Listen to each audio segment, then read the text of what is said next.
Hey guys, it's Katie with JLT Performance, and today we're going to install our cold air intake for the 2015 and up Mustang Ecoboost.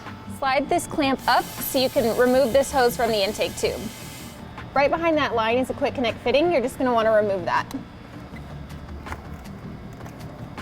Loosen the hose clamp on the intake tube and the turbo. Loosen the hose clamp on the airbox. Loosen the hose clamp on the turbo. Remove the intake tube from the vehicle.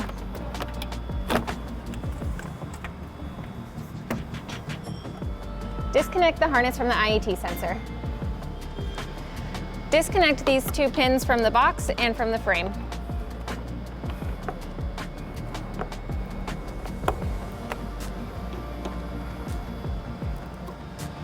Remove this bolt securing the airbox to the vehicle. Now you can remove the airbox from the vehicle. If this grommet still came attached on the airbox, you'll just remove it and reinstall it. When removing the IAT sensor from the airbox, I find it easier to put a flathead screwdriver under the tab to help you lift it over the stop, and then you can twist and pull it out. Remove the shoulder washer and grommet from the airbox. You'll install the grommet into the airbox, and then you'll install the shoulder washer from the top.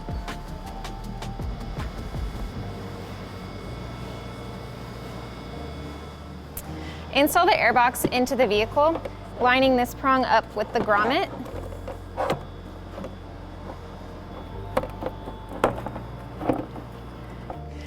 Once you have the airbox fully seated, you're going to line this duct up with the front inlet, and it's easiest if you reach your hand in to feel where it is.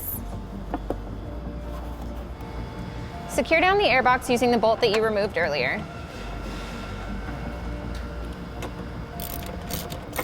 Reconnect the IAT harness to the frame and to the airbox.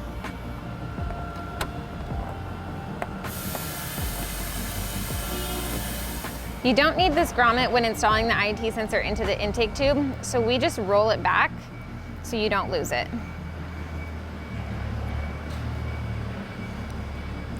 And then you can install it into the intake tube. Install the coupler and clamps onto the end of the intake tube.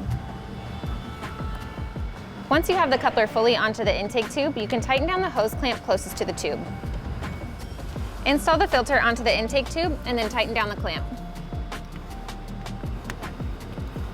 Now you can install the full assembly into the vehicle, sliding the coupler onto the turbo.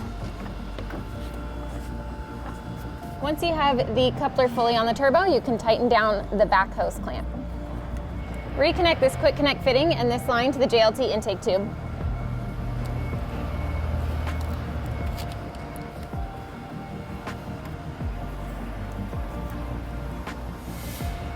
Reconnect the IAT sensor. Once you have everything reconnected and the intake tube is fully seated, you can tighten down the back hose clamp. All right, guys, so that is it. If you have any questions, you just want to know more, you can always give us a call or check it out on our website, and I'll see you next time.